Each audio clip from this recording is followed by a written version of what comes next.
साथ में आज अपन शुरू कर रहे हैं भारत का भौतिक प्रदेश। हमारे परिचय के बाद में अपन भौतिक प्रदेश की ओर बढ़ते हैं। भारत का जो भौतिक प्रदेश है उसके बारे में अपन जाने समझें उससे पहले कुछ सामान्य सी चीजें हैं जो अपन क्लियर करें।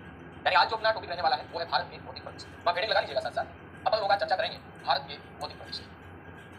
देखिएगा, पहली बात तो ये है कि आज जैसी अवस्था में अपन देख रहे हैं, यानी इंडिया का जो अपना पूरा का पूरा भौतिक प्रदेश का सिस्टम है, यानी अपन कहें इसकी जो संरचना है, इसका जो पूरा का पूरा स्ट्रक्चर है, ये किस प्रकार से कैसे अस्तित्व में है। अपन लोग पढ़ते हैं कि हिमालय है वो टेथी सागर का अवशेष है, मैदान है वो टेथी सागर से बना है। किस प्रकार से हिमालय का निर्माण हुआ है, किस प्रकार से मैदानी प्रदेश का निर्माण हुआ है, और प्राचीन शील्ड के रूप में, प्राचीन कठोरतम चट्टानी संरचना के रूप में किस प्रकार से भौतिक प्रदेश है, और तटीय प्रदेश है वो किस प्रकार से है, कैसे ये पूरा सिस्टम बना, किस प्रकार से ये पेंजिया से अलग होते हैं, इन तमाम मुद्दों पर चर्चा करते हुए अपन अपनी क्लास में यहाँ मैंने लिखा भौतिक प्रदेश, और भौतिक प्रदेश के साथ ही मैं यहाँ एक शब्द और लिखता हूँ, यानी यहाँ मैं दो चीजें लिखूँ अगर, तो आपको थोड़ा कंफ्यूज नहीं होना है। मैं यहाँ दो शब्दों की चर्चा करूंगा, जिक्र करूंगा। एक तो शब्द आता है भौतिक प्रदेश और एक शब्द आएगा उच्चावच।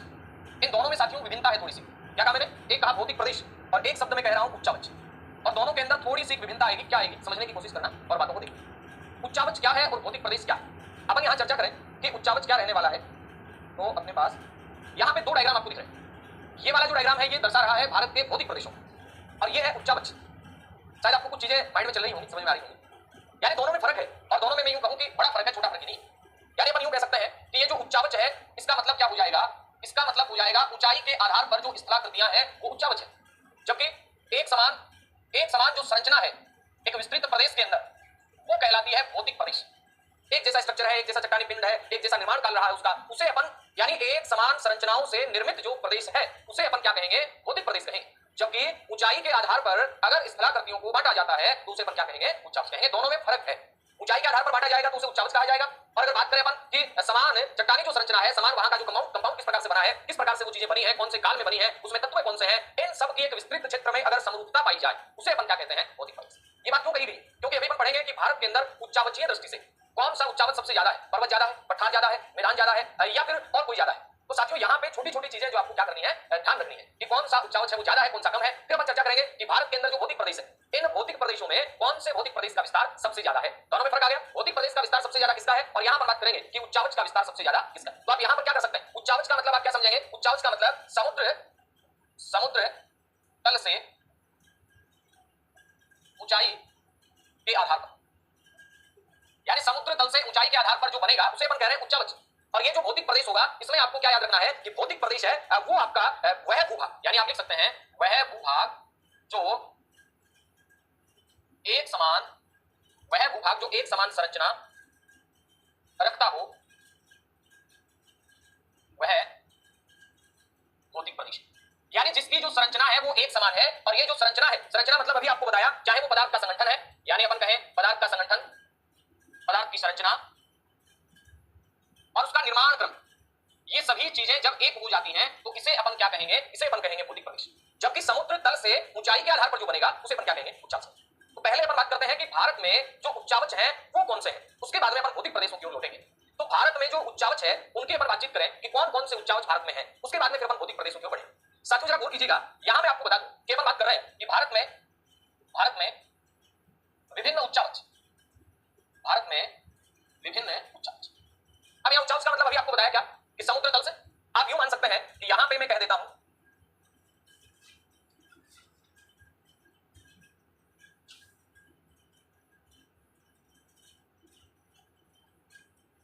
ये अपन ने एक इस प्रकार से एक डायग्राम बनाया छोटा सा, और यहां जो आप देख पा रहे हैं ये क्या है, समुद्री भाग है, ये जल राशि, ये जल राशि। अब यहां पे अपन देखेंगे कि जल राशि है, इससे जुड़ा ही ये स्थल भाग मैंने लिख दिया। ये वाला जो पार्ट आप देख पा रहे हैं ये क्या है, ये मैदान। ये वाला जो पार्ट आप देख पा रहे हैं ये क्या है, ये पठार। ये वाला जो पार्ट आप देख पा रहे हैं ये क्या है, पहाड़ी। और ये वाला जो पार्ट आप देख पा रहे हैं ये क्या है, पर्वत। कहने का मतलब क्या ये चारों अलग अलग है जी। अगर उच्चावचीय विभिन्नता की दृष्टि से अपन देखेंगे तो ये चारों के चारों मैदान, पठार, पहाड़ी, पर्वत। अब बात ये की जाती है कि इनमें शीर्षतम उच्चतम कौन सा पर्वत है, और इनमें सबसे कम कौन सा आएगा, तो अपना उत्तर मैदान में आ जाएगा। चलो ठीक है, लेकिन किसे पर्वत कहा जाएगा, किसे मैदान कहा जाएगा, ये भी तो बात काम की है ना, जो अपने को ध्यान देना। साथियों गौर करना, मैदान का मतलब यानी जो समुद्र तल है वहां से लेकर, और एवरेज जरूरी नहीं कि 300 तक ही हो, कई बार मैदान 500 तक भी होते हैं। मैदानों की हाइट भी 300 से ज्यादा होती है, लेकिन सामान्य रूप से जो 300 मीटर तक ऊंचे होते हैं, 300 से और 500 मीटर तक जो ऊंचे होते हैं तक ऊंचाई जिनकी होती है, कहां से, समुद्र तल से, इन्हें पर मैदान कहते हैं। यानी समुद्र तल से 300 से लेकर 500 मीटर तक वो मैदानी संरचना कहलाती है। 300 से नीचे हो सकती है, 300 से ऊपर हो सकता है, अधिकतम 500 मीटर तक जो होते हैं उन्हें अपन मैदान कहते हैं। इसके बाद बात करते हैं पठारी जो संरचना होगी, ये 300 मीटर से ही स्टार्ट हो जाती है और अब 500 के बाद में अधिकतम ये कितनी भी हो सकती है। एवरेज जो इसका रहता है वो कितना रहता है, अपन कहें 300 मीटर से प्लस 300 मीटर से ऊपर जो हाइट है वो पठार कहलाएगा। और अधिकतम में इसकी हाइट सामान्यतः देखा जाए तो 900 मीटर तक, 300 से 900 मीटर, लेकिन पठार तो 1200 मीटर ऊंचा भी है, पठार तो 2000 मीटर भी ऊंचे हैं, पठार तो 4000 मीटर भी ऊंचे हैं। अब बढ़ते हैं पामीर के पठार, तिब्बत के पठार, वो तो काफी ऊंचे हैं। इसका मतलब अधिकतम ये कितना भी हो सकता है। ये सामान्य रूप से बता दिया कि 300 मीटर प्लस वाली जो संरचना है ये क्या कहलाएगी, ये पठार कहलाएगी। चलो ठीक। इसके बाद पहाड़ी की बात आती है। पहाड़ी क्या है साथियों, 2000 मीटर तक, कितने मीटर तक, 2000 मीटर तक की जो संरचना है इसे अपन क्या कहेंगे, इसे पहाड़ी कहेंगे। 2000 मीटर तक तथा अनियमित संरचना, यानी एक बार आ गया कोई पहाड़ आ गया, फिर थोड़ा सा उसमें गर्म है वो विभंग हुआ, फिर एक पठार आ गया पहाड़ी आ गई, फिर एक गर्म विभंग हुआ, फिर पहाड़ी आ गई। अनियमित जो स्ट्रक्चर है और 2000 मीटर तक जो ऊंचा है उसे अपन क्या कहते हैं, पहाड़ी। बात आती है पर्वत की, तो 2000 मीटर से जो अधिक ऊंचे हैं उन्हें क्या कहा जाता है, तो अपना उत्तर बनेगा 2000 मीटर से अधिक ऊंचे, 2000 मीटर से जो अधिक ऊंचे हैं, एक मिनट थोड़ा सा, 2000 मीटर से जो अधिक ऊंचे हैं इन्हें क्या कहा जाएगा, तो अपना उत्तर बनेगा जो 2000 मीटर से अधिक ऊंचे हैं इन्हें अपन पर्वत। अब एक बात और समझना, यहां पे मैं कह दूं आपसे और पूछ लूं, कह भी दूं, पूछ भी लूं, दोनों ही काम कर लेता हूं कि पठार जो होता है, अगर मैं इसके शीर्ष की बात करूं, यहां मैं लिख दूं शीर्ष, पठार का जो शीर्ष होगा वो कैसा होगा, समतल होगा। बात करते हैं पहाड़ी के शीर्ष की, पहाड़ी का जो शीर्ष है ये कैसा होगा, ये नुकीला होगा। और बात करते हैं अपन पर्वत के शीर्ष की, तो साथियों पर्वत का जो शीर्ष है ये भी क्या होगा, नुकीला। ये मैदान है, ये तो समतल ही होता है, पठार है, हाइट में है, लेकिन वो क्या है, वो समतल है। अब हाइट में मान लेते हैं कि 1000 मीटर, अब वो नुकीला है तो पहाड़ी की श्रेणी में आ जाएगा, ना कि पठार की श्रेणी। और मान लेते हैं 1000 मीटर ही ऊंचा है लेकिन वो ऊपर से समतल है, उसे अपन क्या कहेंगे, पठार कहेंगे। और जो 2000 मीटर से ऊपर है और कोई भी उसमें कर्म की विभंगता नहीं है, बीच में क्रेक नहीं आ रहा है, बीच में गेप नहीं आ रहा है, तो उसे अपन क्या कहेंगे, पर्वत कहेंगे। 2000 मीटर से अधिक है, शीर्ष नुकीला, समतल और मैदान तो अक्सर समतल होती ही है। अब बात आती है कि भारत में ये जो चारों स्थल रूप है, ये कौन सा स्थल रूप है, ये कितने प्रतिशत पे आपका फैला हुआ है, तो आप एक एक चीज को यहां पर नोट कर सकते हैं। बात करते हैं पर्वत के अपन, ये कितने प्रतिशत पे फैले हुए, तो अपना उत्तर आ जाएगा भारत में लगभग जो 11% पे है वो पर्वत। बात करते हैं कि 11% पे पर्वत है तो लगभग 18% पर आपका पहाड़ियां है, और उसके बाद में लगभग 28% पर मैदान है। अब बच गया कितना, 11, 18 और 21, सॉरी 11, 18 और 28, बच गया कितना, 43। यानी भारत में उच्चावचीय दृष्टि से, सुनना मेरी बात, अपन भौतिक प्रदेश पढ़ेंगे, वहां पर सबसे बड़ा भौतिक प्रदेश है जो सर्वाधिक क्षेत्र में फैला हुआ है वो आएगा पठार। क्या आएगा, वो पठार आएगा। लेकिन यहां पर बात कर रहे हैं कि भारत में कौन सा उच्चावच सबसे ज्यादा है, तो यहां पर आपका उत्तर क्या बन जाएगा, भारत में कौन सा उच्चावच सबसे ज्यादा है, मैदान है। कौन सा है, ये तो बात रही इस उच्चावच की कि भारत में उच्चावचीय विभिन्नताएं हैं, मैदान है, आपका पठार है, पहाड़ी है, पर्वत वो है जो 2000 मीटर से अधिक ऊंचे हैं, शीर्ष जिसका नुकीला है, पहाड़ वो है जो 2000 मीटर तक तथा अनियमित संरचना के रूप में है, वो आपकी पहाड़ियां हैं, 18% भाग में फैली हुई है। बात यहां कर जा रही है पठार की, जो 300 मीटर से प्लस है, अधिकतम कितने भी हो सकते हैं, ये 300 से 500 तक है, तक का मतलब समझ गए, यानी इससे ज्यादा हाइट इनकी नहीं हो सकती है। ये कितने, 43%। आराम से आप डायग्राम बना लीजिएगा और फिर अपन आगे की ओर बढ़ते हैं और एक एक चीज को देखते हुए चलते हैं। हाँ, अब आप पूछेंगे मैदान में कैसा शीर्ष, तो यहां भी आप समतल ही लिख लीजिएगा। मैदान जो है ये भी कैसे होते हैं, ये समतल होते हैं। ये जो यहां मैंने लिखा है ये क्या है, तो आप कहेंगे ये समुद्र भाग है, ये समुद्र भाग है, और ये वाला जो है ये क्या है, समुद्र तल है। और ये जो हाइट है ये कहां से हाइट है, ये समुद्र तल से हाइट है। फटाफट से आप लिख लीजिएगा और फिर अपन चलते हैं आगे, बढ़ते हैं। यानी अब आपसे मैं यहां ये पूछ लूं कि भारत में उच्चावचीय दृष्टि से, क्या पूछा मैंने, भारत में उच्चावचीय दृष्टि से सबसे ज्यादा विस्तार किसका है, तो यहां आपका उत्तर बन जाएगा भारत में उच्चावचीय दृष्टि से सबसे ज्यादा जो विस्तार है वो किसका है। ये तो बात रही उच्चावच की। अब मैं यहां पर लिख देता हूं, क्या लिख देता हूं, अलग पेज बना के कि भारत में, यहां दो प्रश्न बनाएंगे अपन, भारत में उच्चावचीय दृष्टि से, भारत में उच्चावचीय दृष्टि से सर्वाधिक विस्तार है। अब यहां तो आपके सामने चार ऑप्शन अगर आ जाए, नंबर 1 ऑप्शन पे आ जाए पर्वत, नंबर दूसरा ऑप्शन आ जाए पठार, तीसरा ऑप्शन आ जाए मैदान, चौथा ऑप्शन एक्स जो भी आ जाए, तो साथियों यहां जो आपका उत्तर बनेगा कि भारत में उच्चावचीय दृष्टि से पूछ रहा है तो मैदान है। क्यों है, क्योंकि 43% जो भाग है उसके ऊपर मैदान का ही विस्तार, ठीक बात। लेकिन यहां पर आपसे दूसरा प्रश्न पूछ लिया जाए, प्रश्न क्या बने, ये बने कि भारत में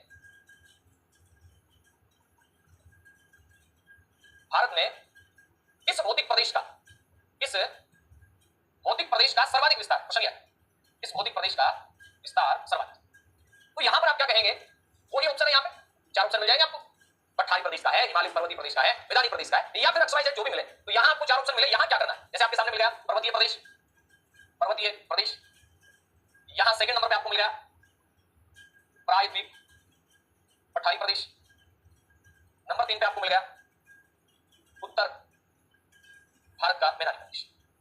तो वहां पर आप क्या करेंगे, वहां पर आपको मैदान नहीं करना है, वहां पर आपको क्या करना है, प्रायद्वीप पठारी प्रदेश है, इसका भारत में सबसे ज्यादा विस्तार। अब ऐसा क्यों है, क्योंकि कहानी भी समझेंगे, ये तो उच्चावच है और भौतिक प्रदेश मैंने बताया एक बड़े स्तर पर एक समान संरचना, एक समान संगठन, एक निर्माण जो क्रम है उसमें अगर कोई चीज आ रही है, एक संरचना में, एक संगठन में, एक निर्माण क्रम में, उसे अपन क्या कहेंगे, भौतिक प्रदेश। जबकि हाइट के अनुसार अगर अपन डिवाइड करेंगे तो उसे अपन क्या कहेंगे, उच्चावच। उम्मीद करता हूं आपको बिल्कुल क्लियर हो गया है। अब बात ये करते हैं कि भारत में जो भौतिक प्रदेश है वो कौन कौन से भौतिक प्रदेश हैं, उनका विस्तार किस प्रकार से है, अपन लोग देखते हैं चर्चा में। साथियों देखिएगा, सबसे पहले आपको क्या करना है, सबसे पहले आपको यहाँ पर एक शानदार सा भारत का मानचित्र बना लेना है। अब मानचित्र तो यहाँ लगा भी आ सकता था, लेकिन आप चूंकि भूगोल पढ़ी रहे तो आपको मानचित्र है वो भी अभ्यास करते करते एग्जैक्ट नहीं बनता, कोई दिक्कत नहीं, लेकिन अपने हाथ से अपन जैसा बना पाए बेशा अच्छा है। ठीक है, देखिए आपको क्या करना है, सबसे पहले मानचित्र बनाना भी सिखाई दूंगा आपको कुछ नहीं करना, आपको यहाँ से दक्षिण भारत बनाना है और ये आपने बना लिया दक्षिण भारत, ऐसे करके बना, ठीक है, बन गया। अब आपको क्या करना है, दक्षिण भारत बनाने के बाद में उत्तर भारत बना लेना है और ये आपको यहाँ यूं करके और ये यूं कर दिया जी, यूं कर दिया, यहाँ करके और यूं करके यूं, ये आपने भारत बना लेना जैसा भी आप बना पाए। ठीक है, अच्छा है, ठीक, अच्छा नहीं है तो मान लो अच्छा है, क्या दिक्कत आती है। अब अपने को क्या करना है, इसके अंदर भौतिक प्रदेश है उनको चिन्हित करना है एक करके। नंबर 1 पे बात करते हैं कि ये वाला जो पार्ट रहेगा, ये वाला जो पार्ट रहेगा यहाँ तक, इसे अपन क्या कहेंगे, इसके बाद में अपन चर्चा करें। ये वाला जो अपना पार्ट रहेगा इसे अपन क्या कहेंगे, ये वाला पार्ट। इसके बाद में अपन बात करें कि और जो रहने वाला है, जैसे कि मैं यहां बताऊंगा आपको, ये वाला जो पार्ट रहेगा पूरा का पूरा, इसे अपन क्या कहेंगे, ये जो दिख रहा। और इसके बाद में एक और बच गया, ये रहा,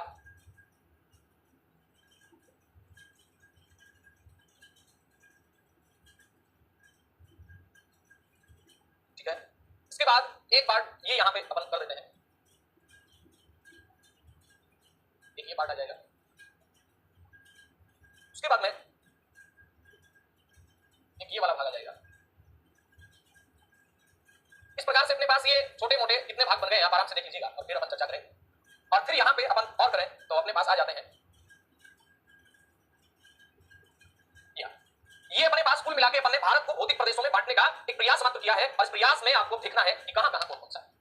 एक नंबर से चलते हैं अपन कि इस वाले भाग को क्या नाम दिया जाएगा, तो अपना उत्तर आएगा, इस वाले भाग को नाम दिया जाता है उत्तर पर्वतीय प्रदेश, उत्तर पर्वतीय प्रदेश। उसके बाद में बात करें अपन, ये वाला जो भाग है इसे क्या कहा जाता है, इसे कहा जाता है उत्तर का या उत्तर भारत का, उत्तर भारत का विशाल मैदान, इसे नाम दिया जाता है उत्तर भारत का विशाल मैदान।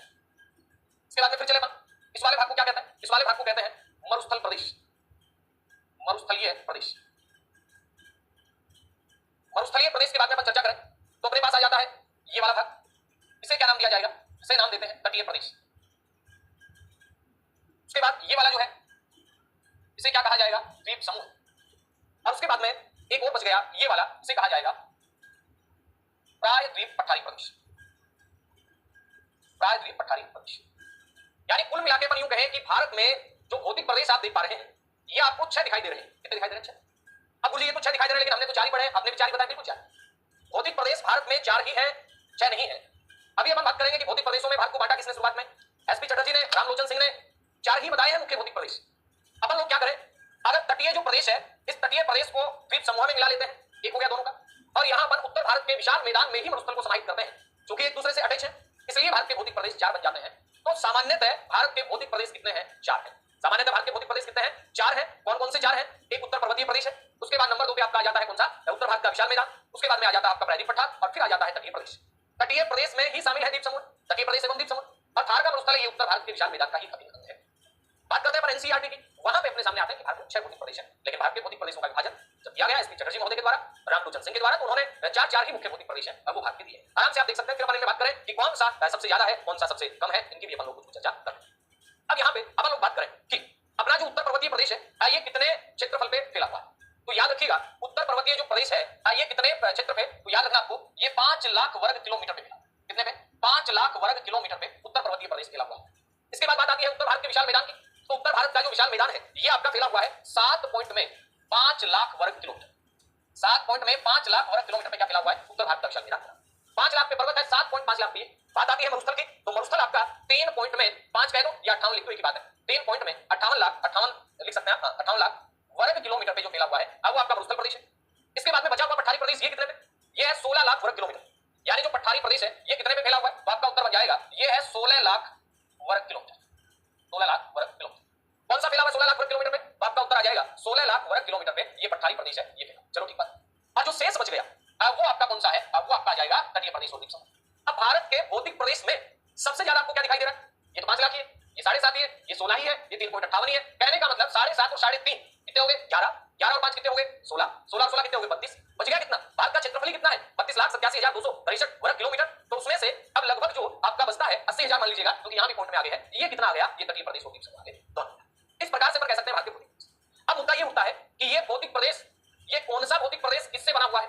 कौन सा तैतीस सागर से बना हुआ है? कौन सा गोंडवाना लेन का हिस्सा है या अंगारा लेन का हिस्सा है? देखते हैं अपन एक एक की बात करें। साथियों गौर कीजिएगा, हाँ ये एक बार आप नोट कर सकते हैं आराम से और इसको देख सकते हैं आराम से तसल्ली से, एक एक चीज को सीखते हुए चलेंगे, कोई अपने को जल्दबाजी नहीं करनी है, ठीक है? हाँ चले आगे चलते हैं, फटाफट से एक बार देख लीजिएगा फिर आगे चलते हैं आगे। अब साथियों देखिएगा, यहां पे अपन चर्चा करें कि जब शुरुआत होती है पृथ्वी की, ये पृथ्वी का शुरुआती स्ट्रक्चर रहा है, यानी अपन यूं कह सकते हैं पृथ्वी जो शुरुआत में थी, शुरुआती अवस्था में जब पृथ्वी थी तो इसका नाम था पेंजिया। और ये पेंजिया क्या था? ये पेंजिया एक सुपर कॉन्टिनेंट था, एक विशाल महाद्वीप था। अपन यूं कह सकते हैं कि पेंजिया क्या रहा होगा? पेंजिया एक विशाल महाद्वीप रहा होगा, सुपर कॉन्टिनेंट रहा, विशाल महाद्वीप। और ये पेंजिया के चारों तरफ आप जो जलराशि देख पा रहे हैं, ये जो जलराशि है, इस जलराशि को नाम दिया जाता है पेंथालासा। कार्बोनिफेरस युग जो था उसकी बातें हैं, एक विशाल महाद्वीप था और पेंथालासा जो इसके चारों तरफ था, ये विशाल महासागर। अपन जब प्लेट टेक्टोनिक थ्योरी पढ़ेंगे, जब अपन वेगनर की थ्योरी की चर्चा करेंगे, जब अपन टेलर की थ्योरी की चर्चा करेंगे, जब अपन सागर निकल प्रसरण सिद्धांत की चर्चा करेंगे, तो वहां ये चीजें बड़ी डिटेल से आने वाली है। यहां आपको केवल एक भारत के भौतिक प्रदेश में एंट्री करवाना मेरा उद्देश्य है कि भारत के जो भौतिक प्रदेश हैं वो किस प्रकार से तैतीस सागर से जुड़े हुए हैं, किस प्रकार से वो अंगारा लैंड से जुड़े हुए नहीं है और किस प्रकार से वो गोंडवाना लैंड से जुड़े हुए हैं। तो ये पेंजिया एक बड़ा सारा महाद्वीप, पेंजिया के चारों तरफ जलराशि पेंथालासा जिसे अपन कहें विशाल महासागर इस प्रकार से, और ये था। अब क्या होता है? पेंजिया टूटता है। पेंजिया क्या होगा? पेंजिया टूटेगा, और पेंजिया जब टूटेगा साथियों तो इसकी दो अवस्थाएं बनेगी। ये पेंजिया है, ये क्या है? पेंजिया है। इस पेंजिया से दो टुकड़े बने, दो टुकड़े बने तो एक चला गया उत्तर की ओर, एक चला गया दक्षिण की ओर। अब यहां आपको याद ये रखना है कि जो उत्तर की ओर गया उसका नाम क्या? जो उत्तर की ओर जाता है उसे कहा जाता है अंगारा लैंड। क्या कहा जाता है? अंगारा लैंड या लारेसिया, अंगारा लैंड या लारेसिया। और जो दक्षिण की ओर हिस्सा आ गया इसे कहा गया गोंडवाना लैंड। जो दक्षिण की ओर आ गया इसे क्या कहा गया? गोंडवाना। यानी पेंजिया जो था, इस पेंजिया में अब क्या होता है? अब पेंजिया में विभाजन का काम होता है और पेंजिया टूटकर दो भागों में बट जाता है। पेंजिया टूटकर कितने भागों में बटा? दो भागों में। एक का नाम हुआ अंगारा लैंड या लारेसिया और एक का नाम हुआ गोंडवाना लैंड। इन दोनों के बीच में एक जल राशि भी बन गई यहाँ पे, और ये जो यहाँ जल राशि बनी, इस जल राशि के अगर मैं नाम की बात करता हूं तो ये जल राशि इसे कहा गया तैतीस सागर। इसे क्या कहा गया? तैतीस सागर कहा गया। इसके बाद ये और टूटे, अपन यूं कहें ये गोंडवाना लैंड के हिस्से हैं, ये अंगारा लैंड के हिस्से हैं, ये पूरे के पूरे अंगारा लैंड के हिस्से हैं, फिर धीरे धीरे विभाजन होता गया, ये गोंडवाना लैंड के हिस्से हैं। और हाल फिलहाल की जो स्थिति आप लोग देख पा रहे हैं ये कुछ इस प्रकार से हो गई है जिसमें अपन लोग कहें उत्तर अमेरिका किससे बना, तो आपका उत्तर आएगा अंगारा लैंड से बना। मैंने कहा ग्रीनलैंड किससे बना? अंगारा लैंड से बना, क्योंकि ऊपर वाला भाग अंगारा लैंड था, फिर विभाजन हुआ। मैं आपसे पूछूं कि यूरोप किससे बना, आप कहेंगे अंगारा लैंड से बना। मैं आपसे पूछूं कि एशिया किससे बना, अंगारा लैंड से बना। मैं आपसे पूछूं कि दक्षिण अमेरिका किससे बना, तो यहां पर आपका उत्तर आ जाएगा कि दक्षिण अमेरिका गोंडवाना लैंड से बना। मैं आपसे पूछूं कि अफ्रीका किससे बना, गोंडवाना लैंड से बना। मैं यहां पूछूं अंटार्कटिका किससे बना, गोंडवाना लैंड से बना। यहां आपसे पूछूं ऑस्ट्रेलिया किससे बना, गोंडवाना लैंड से बना। और यहां पर आपका अब ये वाला भाग आपको थोड़ा सा क्या करेगा, कंफ्यूज करेगा कि इंडिया जो है ये तो एशिया का हिस्सा है, फिर ये ऐसे क्यों बना, फिर ये किससे बना होगा? साथियों सुनना, यहां पे अब ये जो इंडिया का हिस्सा है ये गोंडवाना लैंड से कैसे बना, कैसे तैतीस सागर से बना, समझ इस पूरे मुद्दे को समझ। एक विशेष डायग्राम से अपन देखते हैं। जैसे मैंने क्या कहा, मैंने कहा कि प्रारंभ के अंदर ये इस प्रकार से कैसे अपनी पृथ्वी थी, और इसमें एक बड़ा सारा स्थल भाग था। इस स्थल भाग को नाम दिया गया पेंजिया। पेंजिया के चारों तरफ की जल राशि थी, इस जल राशि को नाम दिया जाता है पेंथालासा। पेंजिया के चारों तरफ जो जल राशि थी इसे क्या नाम दिया जाता है? पेंथालासा। उसके बाद क्या होगा? उसके बाद ये पेंजिया टूटेगा, उसके बाद ये पेंजिया टूटा, और पेंजिया के टूट के दो टुकड़े, एक इधर चला गया, एक इधर। जो भाग उत्तर की ओर गया इसे नाम मिला अंगारा लैंड, जो भाग दक्षिण की ओर आ गया इसे नाम मिला गोंडवाना। और इन दोनों के बीच में एक जल राशि बनी, इस जल राशि को नाम मिलता है तैतीस सागर। इसके बाद क्या हुआ? इसके बाद में और विभाजन हुआ, और विभाजन होने के बाद जो वर्तमान स्वरूप अपन देख पाते हैं उस वर्तमान स्वरूप पे आने की एक बार कोशिश करता हूं, जरा बोलिए। उसके बाद हुआ क्या? इस अंगारा लैंड का भी विभाजन हुआ, गोंडवाना लैंड का भी विभाजन हुआ। अंगारा लैंड टूट के क्या बनता है, गोंडवाना लैंड टूट के क्या बनता है? यहां मैं आपको बता दूं, एक छोटा सा काजा महाद्वीप देखते हैं अफ्रीका, यहां पर एक महाद्वीप आप देखते हैं दक्षिण अमेरिका, यहां पर एक महाद्वीप देखते हैं अंटार्कटिका, यहां एक महाद्वीप आप लोग देखते हैं जिसका नाम आता है ऑस्ट्रेलिया। उसके बाद में फिर चलता हूं, यहां पर आप लोग देख पाएंगे, यहां पर आप लोग देख पाएंगे एक महाद्वीप आता है जिसका नाम आ जाता है उत्तर अमेरिका। इसके बाद में यहां पर ग्रीनलैंड आ जाता है, ये पूरा का पूरा यूरोप आ जाता है, और यूरोप के बाद में पूरा का पूरा एशिया है। अब आप कहेंगे इंडिया को नहीं दिखा, दिखाएंगे, और ये यहां पर इस प्रकार से, ये यहां पर ये इंडियन प्लेट। अब क्या होगा जरा गौर करना, मैंने क्या कहा? अंगारा लैंड, गोंडवाना लैंड पहले पेंजिया था, पेंजिया के दो टुकड़े हो गए, एक अंगारा लैंड, एक गोंडवाना लैंड, बीच में तैतीस सागर नाम का एक छोटा सागर भूषण नदी जो भी बना था बन गया, चारों तरफ पेंथालासा ही। फिर अंगारा लैंड टूटा, अंगारा लैंड से टूटकर क्या बना? उत्तर अमेरिका अंगारा लैंड का हिस्सा है, ग्रीनलैंड अंगारा लैंड का हिस्सा है, यूरोप अंगारा लैंड का हिस्सा है, एशिया अंगारा लैंड का हिस्सा है। लेकिन बात कर रहे हैं अपन कि दक्षिण अमेरिका गोंडवाना लैंड का है, अफ्रीका गोंडवाना लैंड का है, अंटार्कटिका गोंडवाना लैंड का है, ऑस्ट्रेलिया गोंडवाना लैंड का है, इंडियन प्लेट भी गोंडवाना लैंड का है। अब होगा क्या, अब होगा ये मेरे साथियों, मैं आपको बताऊं कि ये जो जल देख रहे हैं आप, इसे क्या कहते हैं, तैतीस सागर कहते हैं। क्या कहते हैं इसे, तैतीस सागर कहते हैं। तैतीस सागर में नदियों का जल आया, जल के साथ कचरा भी आया, अवसाद भी आया, और वो अवसाद लगातार यहां पर जमा होता चला। अब क्या होगा, अब ये जो इंडियन प्लेट है, ये प्लेट पहले यहां थी, ये मोमेंट करते हुए अब इस भाग में आ गई। इसके बाद में इस प्लेट ने खिसकना जारी रखा, ये खिसकते खिसकते यहां आ गई, और जैसे जैसे ये इंडियन जो प्लेट है पहले जहां थी वहां से ये खिसकते खिसकते, और जब इस 33 सागर के मलबे के पास में आई, इधर से अंगारा लैंड का, इधर से गोंडवाना लैंड का, दोनों का जब इसके ऊपर दबाव लगा, दोनों तरफ से जब प्रेशर लगा, प्लेटों की कई प्रकार की गतियां होती हैं। जब कोई भी दो प्लेटें आपस में मिलती हैं, आपस में मिले, उसे अपन कहते हैं अभिसरण या अभिसारी गति। प्लेटों का आपस में मिलना, दो प्लेटें जब एक दूसरे से विपरीत जाएं, विपरीत खिसके, उसे अपन कहते हैं अभिसरण। उसे अपन क्या कहते हैं, अभिसरण। प्लेटों का आपस में टकराना, ये क्या कहलाएगा, अपसरण। आपस में टकराना अपसरण है नहीं, अभिसरण। अभिनंदन कब होता है, जब हम एक दूसरे के पास में आते हैं तभी होता है ना। और अपसरण यानी दूर जाना। यहां दोनों प्लेटें अब टकराई, और दोनों प्लेटों के टकराव का परिणाम ये हुआ कि अब इस वाले भाग में एक ऊंचा सारा पर्वत बन गया। क्यों बना ऊंचा सारा, क्योंकि इस 33 सागर में बहुत सारी नदियों ने अपना मलबा डाला, और ये जो 33 सागर था, ये जो भूसन्नति बन गई थी, ये लगातार मलबे से नीचे धंसती रही, और इसमें बहुत सारा मलबा इकट्ठा हो गया। और जब दबाव लगता है दोनों तरफ से, तो बीच में जो मलबा था, उस मलबे में फोल्ड पड़ते हैं, उस मलबे में वलन पड़ते हैं, और यहाँ वलन पड़ने के परिणाम स्वरूप पर्वत बन जाता है, वलित पर्वत से बन जाता है। ठीक बात। अब ये इंडियन प्लेट किस प्रकार से खिसकेगी, जरा गौर करना, इसी चीज को मैं आगे ले रहा हूं। ये आप देखिए कि पहले जो इंडियन प्लेट की स्थिति थी, वो स्थिति कहां थी, पहले इंडियन प्लेट की स्थिति यहां थी, ये आप जो देख पा रहे हैं, पहले इंडियन प्लेट की स्थिति यहां थी। इसके बाद नंबर 2 पोजीशन, यहां से खिसकते खिसकते और इंडियन प्लेट की स्थिति है वो हो गई यहां पे। उसके बाद नंबर 3 पोजीशन, यहां से फिर इंडियन प्लेट ने खिसकने का काम किया, और यहां से ये खिसकते खिसकते पहुंच गई यहां पे, और फिर इंडियन प्लेट खिसकी, फिर इंडियन प्लेट पहुंच गई यहां पे, फिर इंडियन प्लेट खिसकी, और आज जो आप वर्तमान स्थिति देख रहे हैं, वो भी अभी रुकी नहीं है, वो भी लगातार खिसकती ही जा रही है। ये अपन प्लेट विवर्तन की थ्योरी में बात करेंगे कि किस दर से खिसक रही है, लेकिन यहां आपको इतना तो याद रख लेना है कि इंडियन जो प्लेट है, ये प्लेट इधर खिसक रही है, उत्तर पूर्व की तरफ खिसक।